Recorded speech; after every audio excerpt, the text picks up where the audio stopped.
नमस्ते दोस्तों। तरक्कियों की दौड़ में उसी का जोर चला है जो सामान्य लोग हैं, जो भीड़ है उससे अलग रास्ता बनाते हैं अपने मंजिल को प्राप्त करने के लिए। वही जो है इस भीड़ से अलग निकलकर लक्ष्य को प्राप्त करने में सफल होते हैं, तरक्की को प्राप्त करने में सफल होते हैं, तरक्की की दौड़ में अव्वल आते हैं। इसलिए अलग तरीके से सोचने की आवश्यकता है। छोटे छोटे चेंजेस जो होते हैं ना आपके लाइफ में, बहुत बड़ा परिवर्तन ला देते हैं। हमेशा अनुशासित रहने का प्रयास करें, डिसिप्लिन रहें लाइफ में, ठीक है। प्री प्लान करें, हमेशा प्लानिंग करें। प्लानिंग करने से आपका जो वर्कलोड है वो लगभग 50% कम हो जाता है। तो इन्हीं छोटी छोटी चीजों को अपनाया जाए जिससे कि आप तरक्कियों की दौड़ में सफल हो सके, ठीक है। तो इसी के साथ आज का हम लोग डिस्कशन शुरू करते हैं। आज का डेट है 2 मार्च 2024 और अभी हम डिस्कस करेंगे द हिंदू के कुछ इंपॉर्टेंट आर्टिकल्स हिंदी में। तो सबसे पहला आर्टिकल हम लोग डिस्कस करेंगे जो कि ये 28 फरवरी को आया था द हिंदू में, कि अभी हाल ही में भारत के विदेश मंत्री एस जयशंकर और नेपाल के फॉरेन सेक्रेटरी दोनों के बीच में भी मीटिंग हुई थी। फिर भी जो है पंचेश्वर मल्टीपर्पस प्रोजेक्ट पे चुप्पी साधी गई, ठीक है। इस पे कोई भी वार्तालाप नहीं की गई, इसलिए जो है पंचेश्वर बहुउद्देशीय परियोजना बहुत ही महत्वपूर्ण हो जाता है। तो इसके बारे में हर एक चीज को हम लोग विस्तार से पढ़ लेंगे, ठीक। जैसे कि सबसे पहले जो है 1996 में इंडिया और नेपाल के बीच में महाकाली संधि हस्ताक्षरित की गई थी और इसी संधि का जो मुख्य केंद्र था पंचेश्वर बहुउद्देशीय परियोजना का कार्यान्वयन था, ठीक है। तो याद रखिएगा, महाकाली नदी भी बहुत ही महत्वपूर्ण है इस परियोजना के लिए। तो इसका उद्देश्य जो था मुख्यतः दोनों देशों में ऊर्जा का उत्पादन करना, सिंचाई में सुधार करना, यहाँ पे हाइड्रो पावर, इरिगेशन और फ्लड कंट्रोल, ये तीनों लक्ष्य जो है प्राप्त होंगे पंचेश्वर मल्टीपर्पस प्रोजेक्ट से, ठीक है। तो ये ध्यान रखने की जरूरत है कि हमें जो है वो जल विद्युत के उत्पादन में भी सफलता मिलेगी, कृषि के लिए जो उपयुक्त जल की आवश्यकता है उसकी पूर्ति होगी, और जो इस क्षेत्र में लगातार जो बाढ़ आ जाते हैं उसको भी नियंत्रित करने में हमें आसानी होगी। तो इसलिए ये जो आर्टिकल है इसको हम लोग विस्तार से पढ़ लेंगे। उसके बाद अगला आर्टिकल जो है भारत की फिलिस्तीन नीति में परिवर्तन एवं निरंतरता। यहाँ पे लगातार कहा जाता है कि भारत का जो रुख है खासकर फिलिस्तीन की ओर, तो हमेशा जो अभी देखा जा रहा है कि इजराइल की ओर जो है लगातार झुकाव बढ़ रहा है भारत का ही नहीं, जितने भी इस्लामिक कंट्री, अरेबियन कंट्री, उनका भी झुकाव जो है वो इजराइल की ओर बढ़ा है। लेकिन भारत और फिलिस्तीन के बीच में जो संबंध है वो बहुत ही पुराने समय से रहा है, ठीक है। तो इसके हम लोग हर एक चीज के जो इतिहास है उसके बारे में पढ़ेंगे। जो राजनयिक संबंध की स्थापना 1992 से हुई और लगातार जो है इजराइल जो है भारत के बहुत ही अच्छे मित्र में से एक माना जाता है। लगातार जो है वो भारत के हित के लिए बहुत अच्छे अच्छे हर एक क्षेत्र में कार्य करता है, चाहे वो कृषि में नवीनीकरण लाना हो या फिर रक्षा के क्षेत्र में नए तकनीक की आवश्यकता हो, ठीक है। हर एक जगह जो है इजराइल भारत का मदद करता है। तो इसको भी हम लोग विस्तार से पढ़ लेंगे। उसके बाद अगला आर्टिकल जो है ये बहुत ही महत्वपूर्ण आर्टिकल है कि हाल ही में जो है रेड सी में लगातार देखा गया था, हमला कर दिया गया था हौतीज के द्वारा, जो कि यमन में रहते हैं। तो उसी कारण जो है जो समुद्र में इंटरनेट केबल्स होते हैं वो भी ज्यादा प्रभावित हुए। उसी कारण जो हाल में एयरटेल की स्पीड खराब हो गई और एयरटेल को जो है वो रिलायंस और टाटा का मदद लेना पड़ा। तो इसी समय ये आर्टिकल है कि समुद्र के अंदर केबल व्यवधान जो है वो प्रमुख दूर संचार वैधता को उजागर करता है। तो इसके बारे में भी हम लोग विस्तार से पढ़ लेंगे और क्या क्या नए नए तरीके अपनाने की आवश्यकता है जिससे इस तरह के जो समुद्र के अंदर केबल व्यवधान उत्पन्न हो रहे हैं उससे हम लोग निपट पाए। तो आइए शुरू करते हैं आज का डिस्कशन। तो सबसे पहला आर्टिकल जो है वो पंचेश्वर प्रोजेक्ट है, ठीक है। तो पंचेश्वर प्रोजेक्ट जो है वो नेपाल भारत आधिकारिक संवाद, अभी हाल ही में मैंने बताया ना कि दोनों जगह के भारत के जो थे विदेश मंत्री और नेपाल को जो थे फॉरेन सेक्रेटरी, ये दोनों के बीच में भी मीटिंग हुई थी, परंतु पंचेश्वर बहुउद्देशीय परियोजना पे कोई भी बात नहीं किया गया, उस पर चुप्पी रखी गई। इसी कारण जो है ये महत्वपूर्ण हो जाता है कि इसको हम लोग डिस्कस करें, क्योंकि दोनों देशों के लिए बहुत ही ज्यादा महत्वपूर्ण है पंचेश्वर परियोजना। इससे जल विद्युत, कृषि और बाढ़ तीनों लक्ष्य को हम लोग प्राप्त कर सकते हैं। तो भारत और नेपाल के बीच हालिया के समझौता के बावजूद पंचेश्वर उद्देशीय परियोजना पर चर्चा जो है अभी भी गतिरोध के हत्थे चढ़ गया। तो इसका पृष्ठभूमि जो है मुख्यतः फरवरी 1996 में ही ये प्रोजेक्ट लाया गया था और भारत और नेपाल ने महाकाली संधि पर हस्ताक्षर किए थे और इस संधि का जो केंद्र बिंदु था पंचेश्वर बहुउद्देशीय परियोजना का कार्यान्वयन करना था। यह भारत और नेपाल के बीच में एक द्विराष्ट्रीय जल विद्युत परियोजना है जिसे महाकाली नदी के किनारे विकसित करने की योजना बनाई गई है, जो दोनों देशों के बीच में सीमा बनाता है। तो ये भी ध्यान रखिएगा, इंडिया और नेपाल के बीच में बॉर्डर बनाती है महाकाली नदी, ठीक है। और इसका उद्देश्य क्या था, दोनों देशों में ऊर्जा उत्पादन और सिंचाई में सुधार करना और बाढ़ को नियंत्रित करना, ठीक है। तो इसको हम लोग ध्यान से देख लेते हैं, इस प्रोजेक्ट के कुछ मुख्य बिंदु। तो यहाँ पे सबसे मुख्य 3 बिंदु जो है वो हाइड्रो पावर, इरिगेशन और फ्लड कंट्रोल है, ठीक है। यहाँ पे जो प्रपोज डैम है वो लगभग 311 मीटर का डैम बनाने की बात की गई है। यहाँ पे लगभग 11,600 हेक्टेयर का रिजर्वर देखा जाएगा वाटर का, ठीक है। और लगभग जो है 4800 मेगावाट का यहाँ पे बिजली उत्पादन किया जाएगा। तो इसलिए जो है बहुत ज्यादा महत्वपूर्ण है इंडिया और नेपाल दोनों के लिए। तो इसकी विशेषताएं क्या क्या है, तो इसमें भारत में जो है वो शारदा कहा जाता है, महाकाली नदी को भारत में शारदा कहा जाता है। और महाकाली नदी पर 315 मीटर लंबा बांध बनाने के लिए भी इसी को शामिल किया गया है। तो परियोजना का लक्ष्य लगभग 6480 मेगावाट ऊर्जा उत्पन्न किया जाएगा, जो दोनों पक्षों के बीच समान रूप से विभाजित होगा, इंडिया और नेपाल के बीच में।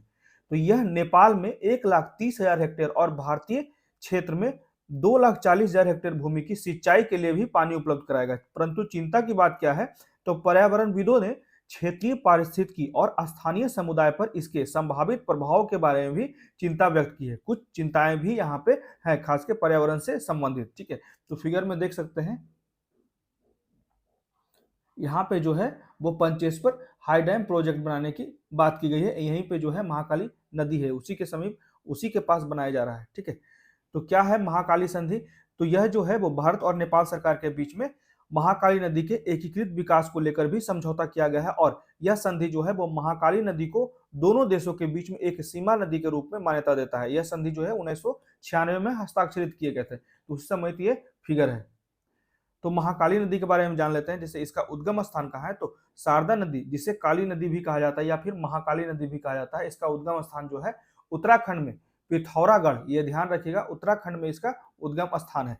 पिथौरागढ़ जिले के स्थित हिमालय के काला पानी से निकलती है और इसका प्रवाह जो है वो नदी भारत के साथ नेपाल की पश्चिमी सीमा पर बहती और घाघरा नदी में मिलती है। ये भी ध्यान रखिए, घाघरा नदी में मिलती है, जो गंगा की एक सहायक नदी है। तो इसकी सहायक नदियां कौन कौन सी है महाकाली नदी की, तो बाएं साइड से, ठीक है, ये लेफ्ट ट्रिब्यूटरीज हो गया और इधर से जो हो गया वो राइट ट्रिब्यूटरी, उसी को कहा जाता है बाएं साइड से। तो बाएं से आ जाता है चमेलियां और नेपाल में जो है रामगुन है, ठीक है, बाएं साइड से। और दाएं साइड से उत्तराखंड में कुठी, धौली, गौरी, सुरजू, सरजू, लंघिया नदी। तो ये कुछ है इनके ट्रिब्यूटरीज। तो ये था पूरा का पूरा आर्टिकल जिसमें हम लोगों ने देखा पंचेश्वर बहुउद्देशीय प्रोजेक्ट, ठीक है। तो ध्यान रखिएगा क्योंकि ये इंडिया और नेपाल के बीच में बहुत ही इंपॉर्टेंट है, खासकर ऊर्जा के लिए। वहाँ पे बहुत अच्छा जो है वो जल से विद्युत उत्पन्न करने के लिए बहुत ही अच्छा अवसर है। उसके बाद वहाँ जो बाढ़ की समस्याएं लगातार रहती है उसको भी हम लोग प्रबंधित बेहतर तरीके से कर सकते हैं। कृषि के लिए आवश्यक जल भी यहाँ से उपलब्ध कराया जा सकता है, जो यहाँ पे डैम का निर्माण होगा। अब बढ़ते हैं अगले आर्टिकल की तरफ। इसमें कहा जाता है change and continuity in India's फिलिस्तीन पॉलिसी। तो यहाँ पे सिंपली कहा जाता है कि ऐतिहासिक रूप से हिस्टोरिकली भारत फिलिस्तीन मुद्दे का दृढ़ समर्थन था, ठीक है। और यहां तक कि जब पिछले 3 वर्षों में इजराइल के साथ भारत के रिश्ते बेहतर हुए, तब भी जो है वो भारत ने फिलिस्तीन के प्रति अपनी साझेदारी और ऐतिहासिक प्रतिबद्धता के बीच सावधानी पूर्वक संतुलन बनाए रखा, ठीक है। चाहे वो इजराइल हो चाहे वो फिलिस्तीन हो, दोनों जगह जो है वो इंडिया प्रयास करता है कि एक बैलेंस्ड रिलेशंस बना रहे, ठीक है। इसी की बात यहाँ पे की जा रही है कि हाल के वर्षों में इस बात पर सवाल उठने लगे कि क्या भारत का जो है वो बैलेंस अब गड़बड़ा रहा है, भारत जो है वो ज्यादा से ज्यादा इजराइल की ओर झुकाव रखने लगा है। तो यहाँ पे कहा जाता है जहां अरब देश भी अब इजराइल की ओर लगातार जो है अपने द्विपक्षीय संबंधों को बेहतर कर रहे हैं और फिलिस्तीन का जो हमेशा से इजराइल के बीच में कॉन्फ्लिक्ट रहा है उसके भी विरुद्ध जा रहे हैं अरब के कंट्री भी। तो इसलिए इंडिया का भी लगातार झुकाव देखा गया है इजराइल की तरफ। तो इसी में कहा जाता है कि 7 अक्टूबर को जो इजराइल और हमास के बीच में संघर्ष शुरू हुआ और इजराइल में हमास के हमले के तुरंत बाद, जिसमें से लगभग 1200 लोग मारे गए थे, जिसमें से ज्यादातर ही सिविलियंस थे। तो इसी पे भारत के प्रधानमंत्री नरेंद्र मोदी ने ट्विटर पर एक पोस्ट किया था कि वह आतंकवादी हमले की खबर से सदमे में है और लगातार जो है भारत ने क्लियर कर दिया था कि मैं इजराइल के साथ खड़ा हूं। ठीक है, इस कठिन घड़ी में हम इजराइल के साथ एकजुट रूप से खड़े हैं। ठीक है, तो नरेंद्र मोदी ने 2017 में इजराइल का दौरा करने वाले पहले भारतीय प्रधानमंत्री थे और इसकी इजराइल के प्रधानमंत्री बेंजामिन नेतन्याहू के साथ बहुत ही बेहतर संबंध बन गए भारत के प्रधानमंत्री के बीच में। ठीक है, तो इसी की बात यहाँ पे की जा रही है। तो भारत की फिलिस्तीनी नीति, ठीक है, यहाँ पे इवॉल्विंग अप्रोच की बात यहाँ पे की जा रही है, जो नई दृष्टिकोण विकसित हो रही है भारत और इंडिया और इजराइल के बीच में। ठीक है, तो भारत की फिलिस्तीनी नीति पिछले कुछ वर्षों में विकसित हुई, जब नवंबर 1947 में संयुक्त राष्ट्र महासभा ने फिलिस्तीनियों को एक यहूदी राज्य, एक अरब राज्य और एक अंतर्राष्ट्रीय शहर जेरूसलम में जब परिवर्तित कर दिया, विभाजित कर दिया, तो भारत ने पाकिस्तान और अरबियों के साथ मिलकर इसके खिलाफ मतदान किया था। ठीक है, भारत ने जो है वो फिलिस्तीन के विरुद्ध पहली बार मतदान किया था। तो ये मामला जो है भारत की आज़ादी के समय से ही चल रहा है, जब प्रधानमंत्री जवाहरलाल नेहरू ने ऐतिहासिक फिलिस्तीन में बसने वाले जायोनी वादियों की तुलना में अविभाजित भारत की मुस्लिम लीग से की थी। ठीक है, यहाँ पे जवाहरलाल नेहरू के द्वारा भी कमेंट किया गया था, जो फिलिस्तीन में रहने वाले जायोनीवादी थे उसे भारत के अविभाजित मुस्लिम लीग से कही गई थी। तो इस स्थिति से विभाजन की विभीषिका से गुजरने के बाद भारत को फिलिस्तीन के विभाजन का समर्थन नहीं करना चाहिए। उसके बाद 1992 में फिर से नया दौर शुरू हुआ और भारत और इजराइल के बीच में लगातार जो है वो संबंध बढ़ने लगे। तो इसको हम लोग विस्तार से देख लेते हैं।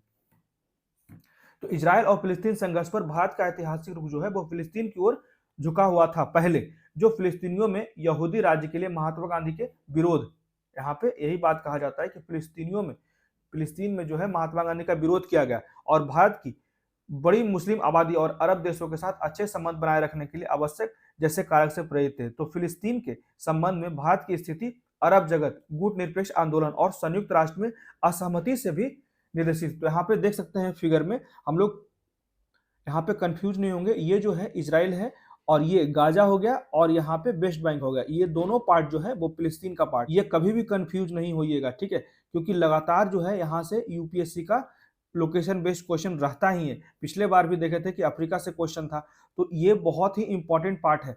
यहाँ पे मेडिटेरियन सी है और देख लीजिए कि किसका मेडिटेरियन सी के साथ जो है सीमा लगता है, चाहे वो लेबनान हो, इजराइल हो, ठीक है, या फिर इजिप्ट हो, यहाँ पे जॉर्डन हो।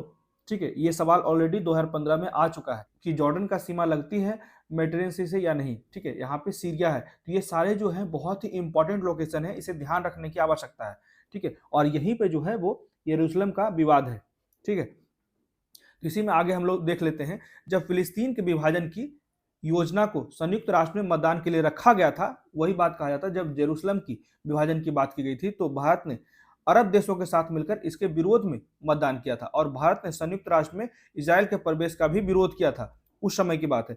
तो शीत युद्ध के दौरान 1991-92 में भारत ने खुद को सोवियत संघ के साथ जोड़ा, जिसने अरब राज्यों का समर्थन किया। इस प्रकार उसकी फिलिस्तीन समर्थन स्थिति उस समय भी कायम थी। ठीक है, तो भारत की नीति कब से बदली? तो राजनीतिक संबंधों की स्थापना 1992 में भारत ने इजराइल के साथ पूर्ण राजनयिक संबंध स्थापित किए, जो एक महत्वपूर्ण बदलाव था। तो ये ध्यान रखिएगा, भारत और इजराइल के बीच में संबंध कब से बदले? तो 1992 से।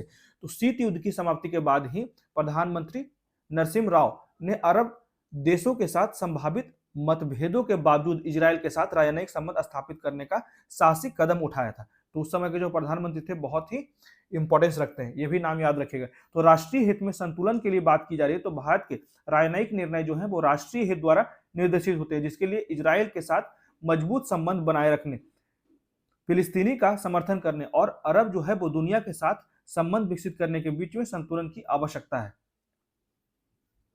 तो यहाँ पे कुछ बारीकियों को जान लेते हैं कि वर्तमान नीति और कूटनीति जो है उसके पीछे क्या क्या बारीकियां हैं, जैसे कि राष्ट्रीय हित के रूप में इजराइल के साथ जो संबंध है।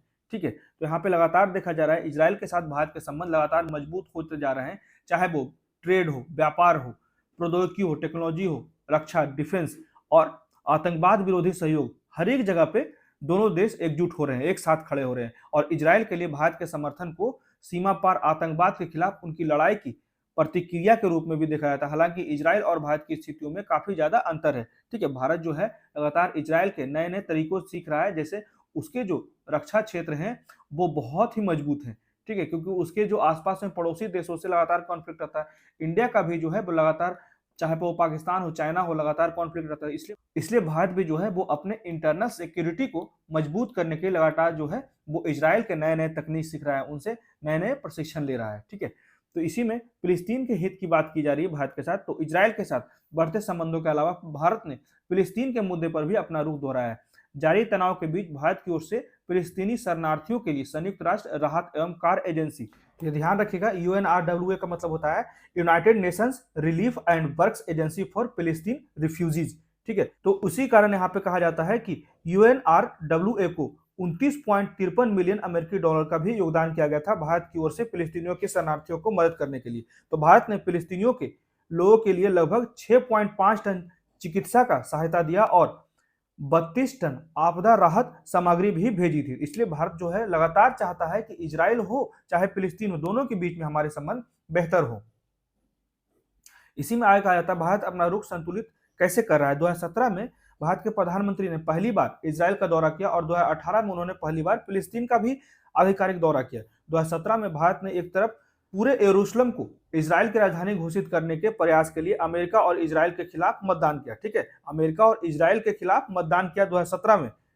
और भारत की नीति स्पष्ट है, वे आतंकवाद की निंदा करते हैं लेकिन अंधाधुंध प्रतिरोधात्मक बमबारी का समर्थन भी नहीं करते हैं, ठीक है। इसलिए जो है भारत प्रयास करता है बैलेंस करने का इजराइल और फिलिस्तीन के बीच में।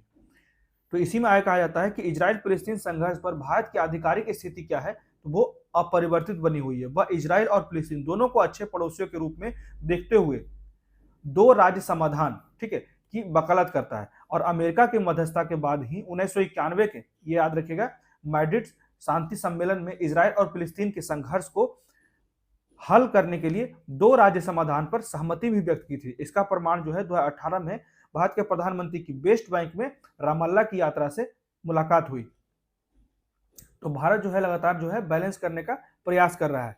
तो इजराइल फिलिस्तीन संघर्ष से भारत पर क्या प्रभाव पड़ा, तो इजराइल के साथ रक्षा संबंध मजबूत हुई। रक्षा खरीद और प्रौद्योगिकी सहयोग के साथ भारत का इजराइल के साथ एक महत्वपूर्ण रक्षा संबंध बना। संघर्ष इस रिश्ते पर असर डाल सकता है क्योंकि संघर्ष के दौरान जो है वो इजराइल अपनी सुरक्षा जरूरतों पर अधिक ध्यान केंद्रित करना है। तो इजराइल भारत को सबसे अधिक सैन्य उपकरणों की आपूर्ति करता है और दोनों देशों के बीच लगभग 2.1 बिलियन अमेरिकी डॉलर का सिर्फ और सिर्फ डिफेंस का ट्रेड होता है, ठीक है, सैन्य कारोबार होता है। तो और ऊर्जा के क्षेत्र में भारत और इजराइल के बीच में क्या किया जा रहा है, तो भारत मध्य पूर्व में, मिड ईस्ट में तेल आयात पर निर्भर हो गया क्योंकि रूस जो है अभी लगातार जो है यूक्रेन के साथ युद्ध में व्यस्त है। इसी के लिए जो है भारत अपने ऊर्जा की जरूरतों को पूरा करने के लिए लगातार जो है वो मिड ईस्ट की ओर आ रहा है। चूंकि दुनिया की सभी अर्थव्यवस्थाएं एक दूसरे से जुड़ी हुई है, इसलिए अगर सऊदी अरब और ईरान जैसे देश जो है वो इजराइल और फिलिस्तीन के बीच चल रहे संघर्ष में शामिल होते हैं तो निश्चित रूप से भारत की ऊर्जा आपूर्ति, अर्थव्यवस्था और निवेश पर इसका सीधा असर पड़ेगा, ठीक है। अब इसमें देख लेते हैं जो भारत का जो है IMEC, India mid east economic corridor पे क्या प्रभाव पड़ता है जो फिलिस्तीन और इजराइल के बीच में संघर्ष है, ठीक है। तो यह संघर्ष जो है भारत के लिए राजनीतिक महत्व के क्षेत्र मध्य पूर्व की स्थिरता को प्रभावित करने की क्षमता रखता है। तो सतुरता बढ़ने से क्षेत्र में भारत के हितों और संलग्नताओं पे प्रभाव पड़ता है, ठीक है। इसी की बात यहाँ पे की जा रही है कि जो IMEC है, India mid east economic corridor है, उस पर हस्ताक्षर किया गया। इसका उद्देश्य जो है वो शिपिंग और रेल नेटवर्क सहित विभिन्न परिवहन संसाधनों के माध्यम से भारत जो है वो मध्य पूर्व के रास्ते से यूरोप से ज्यादा बेहतर तरीके से जुड़ सके, ठीक है। तो क्षेत्र में अस्थिरता, सुरक्षा चुनौतियां पैदा कर सकती है और IMEC के सुचारू संचालन को भी प्रभावित कर सकता है इजराइल और फिलिस्तीन के बीच में जो संघर्ष चल रहा है। इसी की बात यहाँ पे की जा रही थी। तो इसी संबंधित एक क्वेश्चन देख लेते हैं कि एमिनिटी इंटरनेशनल क्या होता है। तो एमिनिटी इंटरनेशनल मुख्यतः जो है एक वैश्विक मानवाधिकार आंदोलन है, ये ध्यान रखिएगा, ह्यूमन राइट्स के लिए है एमिनिटी इंटरनेशनल, तो ये ध्यान रखिएगा। उसके बाद अगला आर्टिकल जो है undersea cable disruption expose India's crucial telecom vulnerability. तो इसके बारे में हम लोग कुछ चीजें विस्तार से पढ़ लेते हैं कि समुद्र के अंदर केबल व्यवधान जो है वो प्रमुख दूर संचार वैधता को उजागर करता है। खासकर भारत में अभी ही एयरटेल में बहुत ही समस्याएं आ गई थी। तो पिछले सप्ताह में भारत को वैश्विक दूर संचार नेटवर्क से जोड़ने वाली 3 अंडर सी केबल, ये ध्यान रखिएगा 3 जो अंडर सी केबल है कौन कौन से है, तो एशिया अफ्रीका यूरोप वन, उसके बाद यूरोप इंडिया गेटवे और टाटा ग्लोबल नेटवर्क, ये 3 जो है। तो लक्षित हमलों लगातार जो है वो रेड सी में हमला हो रहा था हौतीस के द्वारा, उसी की बात की जा रही कि लक्षित हमलों के संभावित परिणाम के रूप में क्षतिग्रस्त हो गया था जो हमारा वैश्विक दूरसंचार नेटवर्क है, जिससे भारतीय एयरटेल लिमिटेड जैसे दूरसंचार ऑपरेटर को मजबूर होना पड़ा और रिलायंस जियो, इन्फोकॉम लिमिटेड और टाटा कम्युनिकेशन लिमिटेड और अन्य केबल प्रणालियों पर टैरिफ को फिर से रूट करने के लिए जो है वो एयरटेल को इन पे निर्भर होना पड़ा था।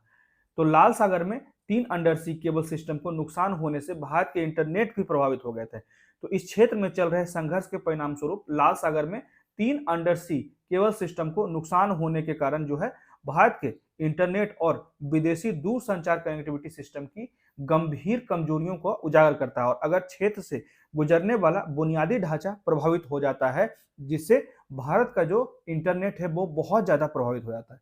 यहाँ पे भारतीय एयरटेल और रिलायंस ने इस पे कोई भी टिप्पणी नहीं की, क्योंकि इससे इनका शेयर्स खराब हो सकते हैं, ठीक है। इसलिए जो है इस पे कोई भी टिप्पणी नहीं की। इनसे अगर सवाल भी किया गया कि आपका जो है इंटरनेट खराब चल रहा है या फिर अंडर सी केबल खराब हो गया है, तो इस पे चाहे वो रिलायंस हो चाहे वो एयरटेल हो, कोई भी टिप्पणी नहीं की।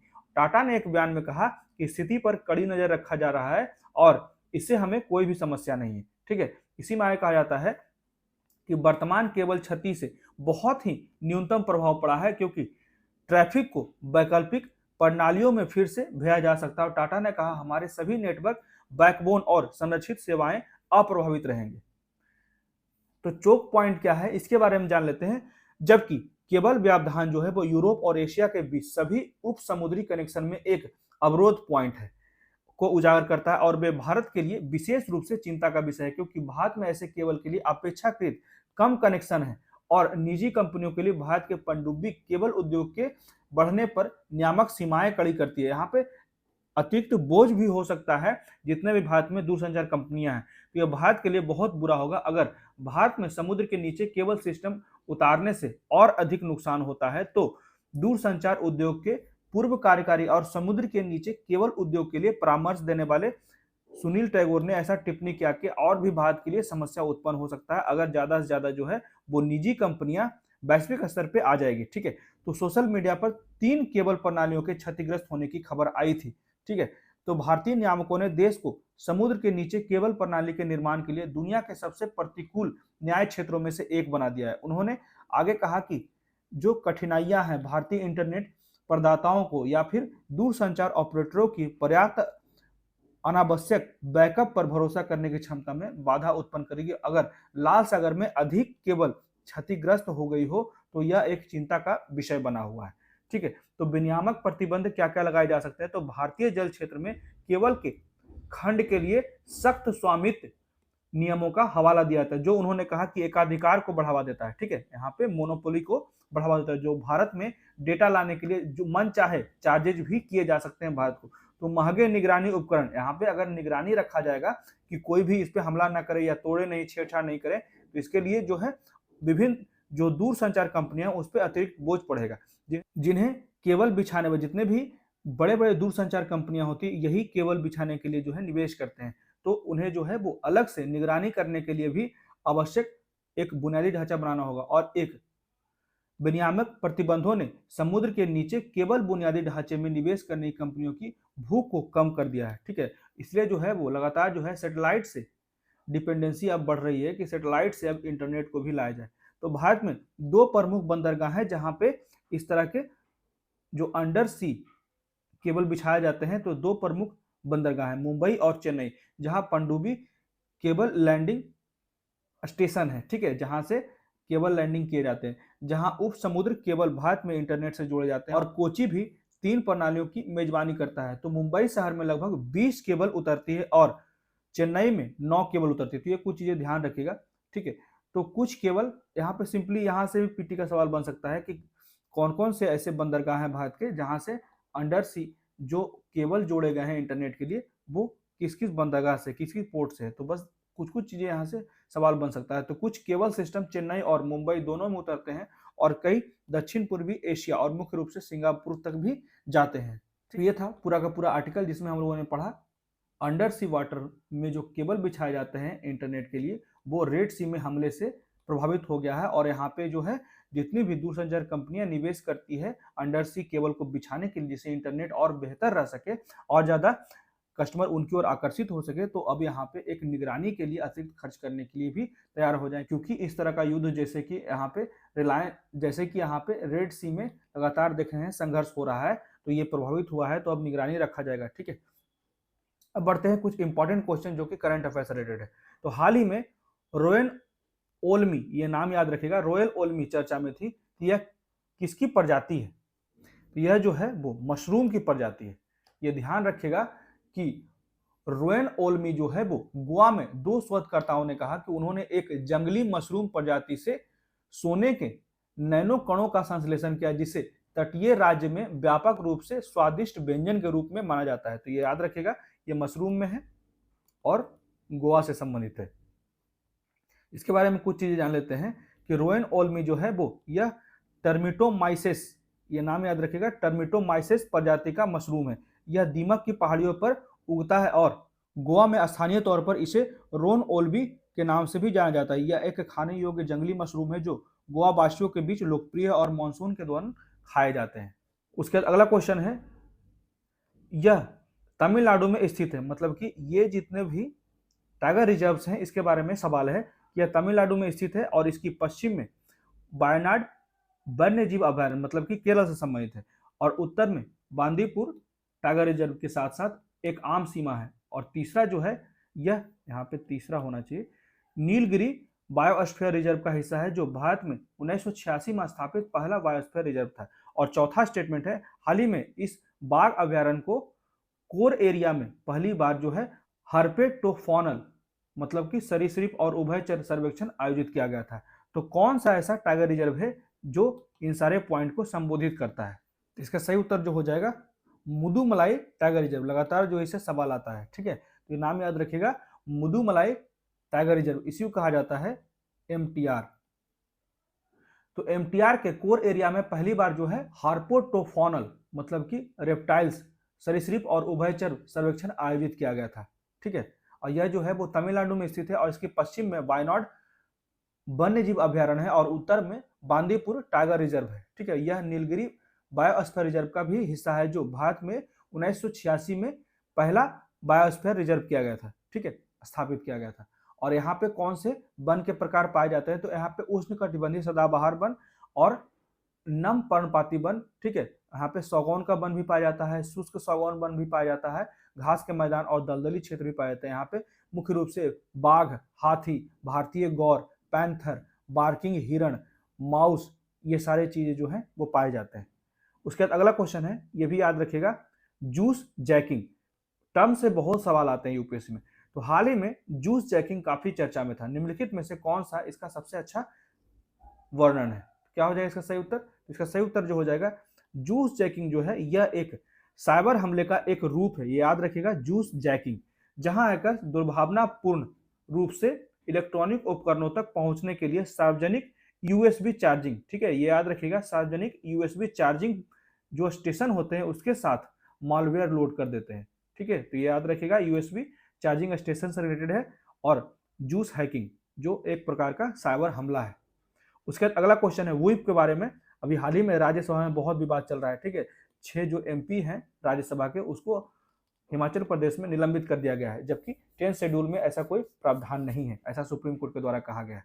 ठीक है, तो इसी समय व्हिप के बारे में जान लेते हैं। तो पहला स्टेटमेंट है, व्हिप के पद का उल्लेख न तो भारत के संविधान में, न सदन के नियमों में और न ही किसी संसदीय कानून में है। और दूसरा स्टेटमेंट है, 2 लाइन व्हिप सबसे मजबूत होता है और सदस्यों पर पार्टी लाइन का पालन करने का दायित्व होता है। तो कौन सा जो कथन है वो सही हो जाएगा? तो यहाँ पे सिर्फ और सिर्फ जो है पहला कथन जो है वो सही है कि इसका जो है वो भारत के संविधान में भी उल्लेख नहीं है और सदन में भी उल्लेख नहीं है। ठीक है, कहा जाता है कि संसद के संबंध में व्हिप एक लिखित आदेश है, पार्टी के सदस्य किसी महत्वपूर्ण वोट के लिए उपस्थित रहें या कि वे केवल एक विशेष तरीके से मतदान करें। यह व्हिप जारी करने के लिए पार्टी द्वारा अधिकृत एक नियमित अधिकारी को भी संदर्भित किया जाता है। भारत में सभी पार्टी अपने सदस्यों को व्हिप जारी कर सकते हैं। अगला क्वेश्चन है, निम्नलिखित में किस राज्य ने हाल ही में टैंगल साड़ी के लिए जीआई, ठीक है, भौगोलिक संकेत टैग को प्राप्त किया है?